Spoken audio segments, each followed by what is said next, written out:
Hey guys, William Ferner here today with a new LEGO Hero Factory Classic review for you guys. This time we'll be starting this season off with the 2.0 Heroes. This season will be about the second wave of Hero Factory, the 2011 Winter Wave. So it will be kind of a short wave because there was only 6 heroes and then 4 villains, totaling about 6 videos because I will do kind of a recap of the entire wave after.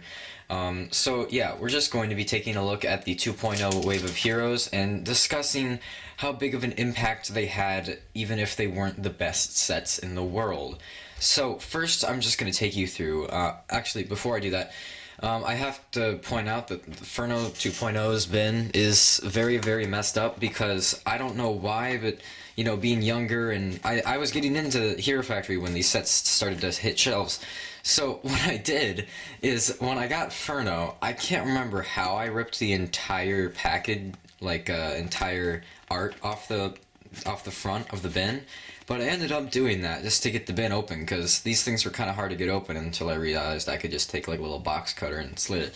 But anyway, this was like the first 2.0 set that I got, and then I ripped it open and then I realized the magnitude of what I had just done. So I did something really crappy. I just taped a picture of him on there and then I just put the information on here.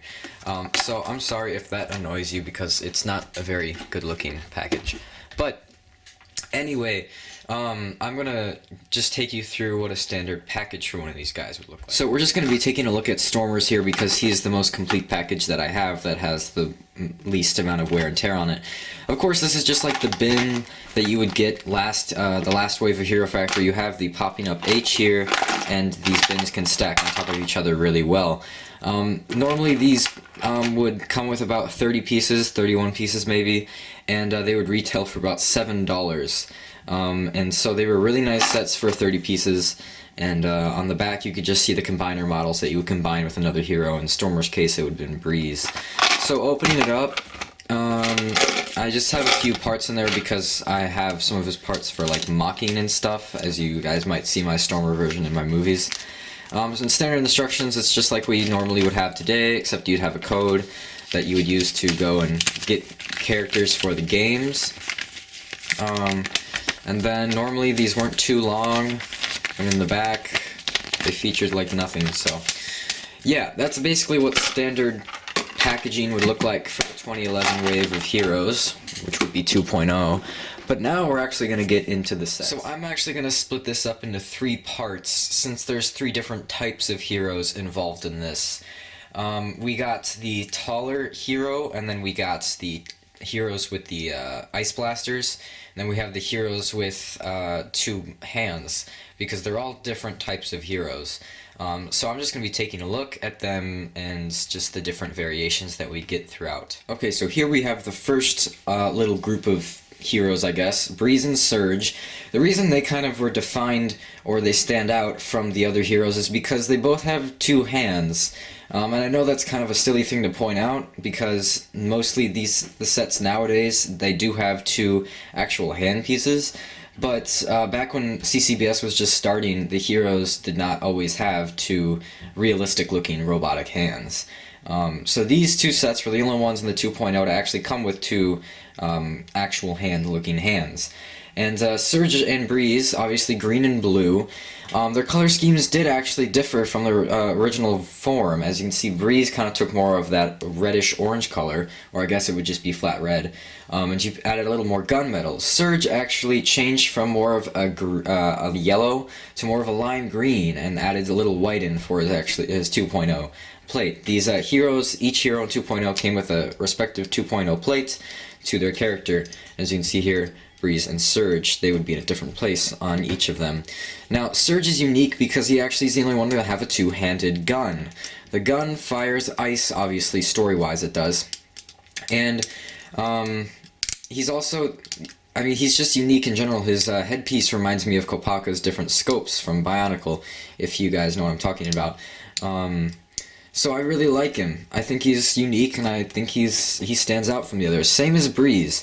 Although Breeze might not look like the most feminine thing in the world just due to her weird-looking headgear piece, I think it works out because they kind of made it. I'm not at all being sexist by saying that all the female sets need to look skinnier, but they definitely did pull it off with this less armor look. Now, this could be considered a con to some people, because people like armoring and more completion and solidity in their sets, but I feel like they did pull off the feminine look well enough for this to be a female character.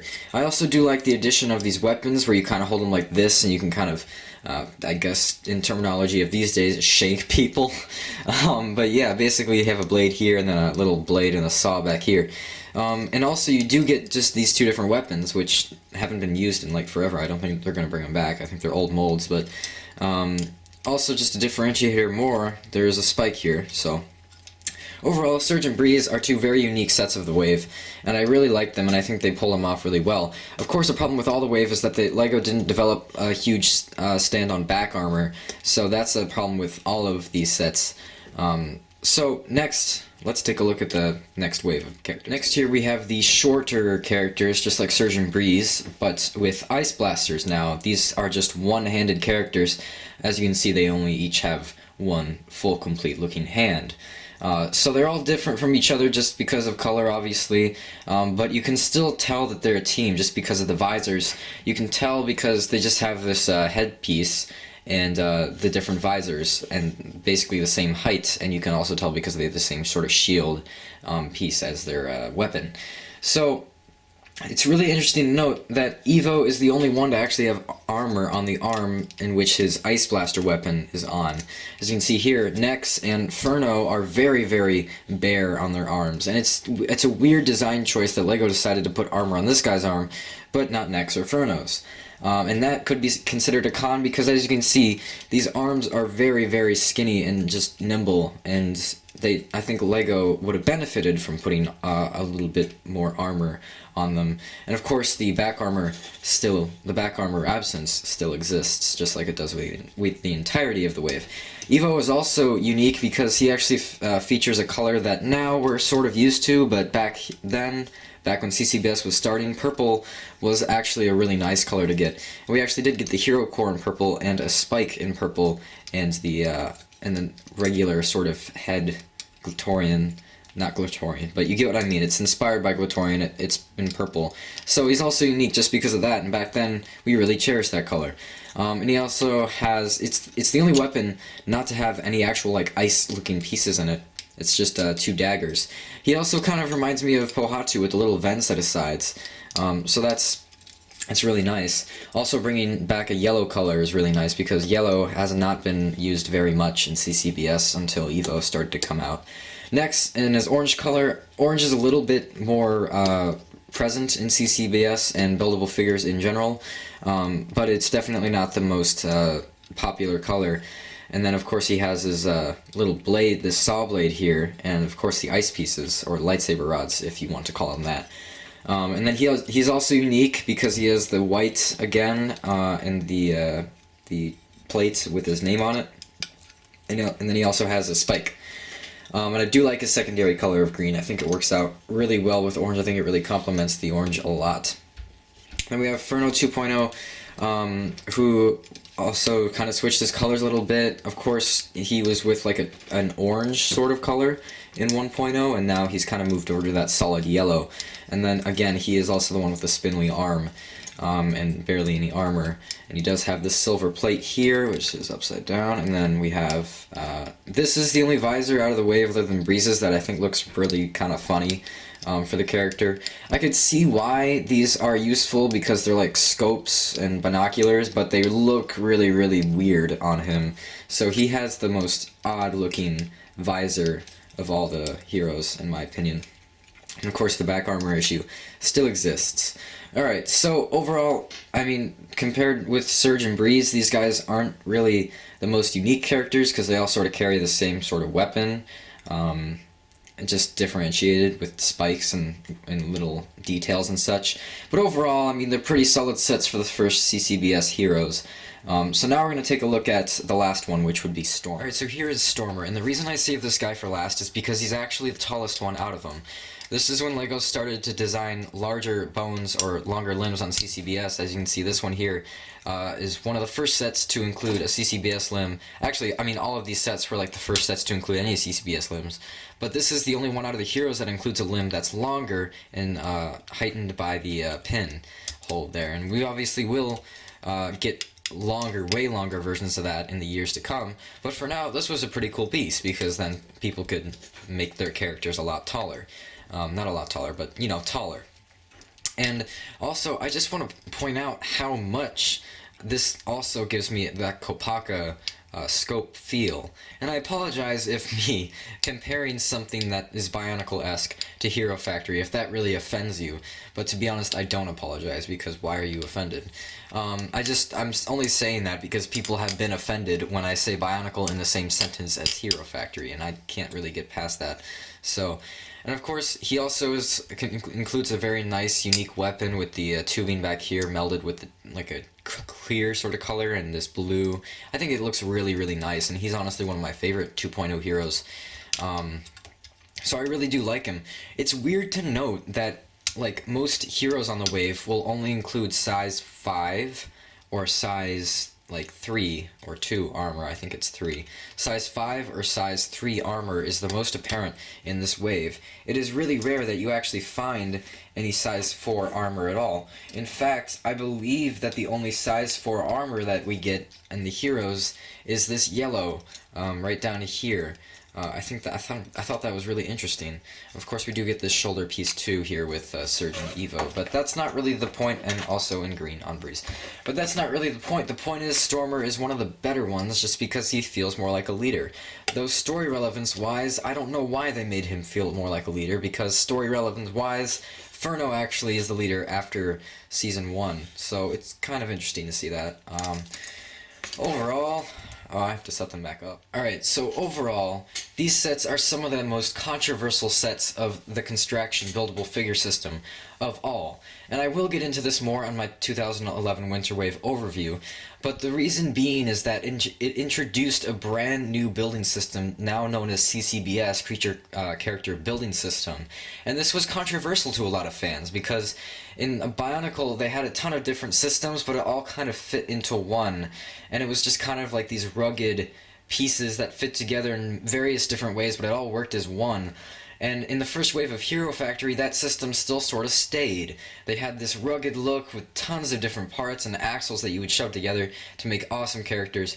And I'm not saying that they blew that out with this wave, they just made something completely new, and it sort of erupted over the community of Bionicle and Hero Factory fans, just because of the fact that it's brand new, and the pieces are somewhat compatible with the old system, but not completely, because they upgraded the ball joints, they upgraded the sockets so they stick together more, the plastic was upgraded, it's stronger, it's more durable, it doesn't really break as often now, although I have seen CCBS parts break in my time.